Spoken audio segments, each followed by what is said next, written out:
Sir, నా పేరు స్వాతి. నేను సంగారెడ్డి నుంచి. నా ఏజ్ 35. నాకు హార్ట్ ప్రాబ్లం ఉంది. అయితే నేను ఎన్ని డైట్ చేసినా కానీ ఏది రిజల్ట్ ఏం రాలేదు. నేను ఫస్ట్ టైం ట్రై చేశాను. నాకైతే మంచి అనిపించింది. నేను స్టార్టింగ్ లో 72 కేజెస్ ఉండేదాన్ని. ఇప్పుడు ఈ రోజు నేను చెక్ చేసుకున్నాను, 68 కేజెస్ కి వచ్చాను. ఇంచి లాస్ అంటే నేనేం చెక్ చేసుకోలేదు, కానీ నా బట్టలు అయితే నాకు లూజ్ అవుతున్నాయి. మళ్ళీ నన్ను చూసిన వాళ్ళు కూడా అంటున్నారు, ఏం చేస్తున్నావు, ఎట్లా అయిపోయినావు అని అంటున్నారు. అండ్ నేను ఈ డైట్ లో నేను ఇంకొకటి కూడా అబ్జర్వ్ చేశాను. మనం ఏదన్నా డైట్ చేస్తే హెయిర్ ఫాల్ అవుతుంది బాగా. ఇక్కడ మాత్రం అసలు హెయిర్ ఫాల్ అస్సలు అవ్వలేదు. మళ్ళీ ఎనర్జీ లాస్ కూడా అస్సలు అవ్వలేదు. నేనైతే బాగా అబ్జర్వ్ చేశాను.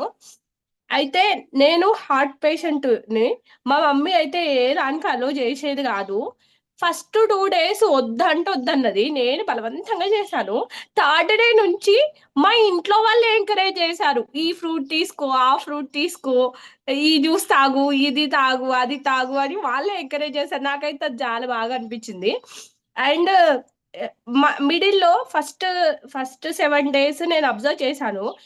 అప్పుడు ఒకసారి నేను గురూజీ గారికి కూడా కంప్లైంట్ ఇచ్చాను, నేను అసలు వెయిటే లాస్ అవ్వట్లేదు ఎందుకు అని. నేను అసలు తగ్గనే లేదు. లాస్ట్ కి వదిలేద్దాము అన్న అది వచ్చాను.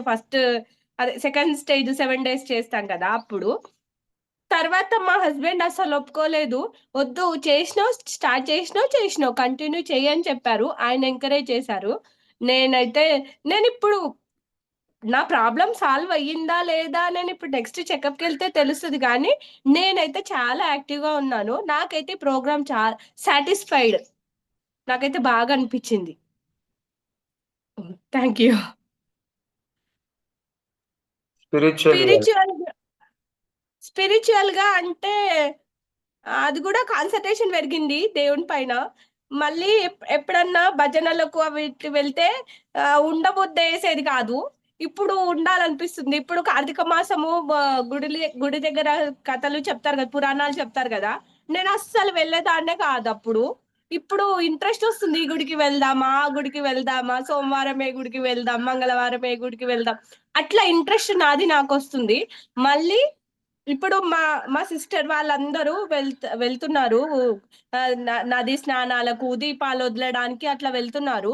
ఇఫ్ ఇన్ కేస్ నేను వెళ్ళలేకపోయినా నా ప్రాణం అంతా అక్కడనే ఉంది. అయ్యో వాళ్ళు వెళ్తున్నారు, నేను వెళ్ళలేకపోతున్నాను అన్నది ఆ ఫీల్ నేను అవుతున్నాను. నేను ముందు అట్లా ఆలోచించేదాన్ని కాదు. పోకపోతే అనిపిస్తుండే, కానీ ఇప్పుడు ఫీల్ అవుతున్నాను నేను. ఈ ఈ అబ్జర్వేషన్స్ అన్ని మా హస్బెండ్ అబ్జర్వ్ చేశారు బాగా. ముందు అసలు ఇట్లా లేకుంటివి, ఇట్లా ఇట్లా తయారైనవి ఎందుకే అంటుండే ఆయన. ఆయన అబ్జర్వ్ చేశారు బాగా. నేను ఈ ఈ ప్రోగ్రామ్ తోటి నేనైతే చాలా హ్యాపీగా ఉన్నాను. నేను సెకండ్ లెవెల్ లో కూడా జాయిన్ అవ్వాలని నేను గట్టిగా కోరుకుంటున్నాను.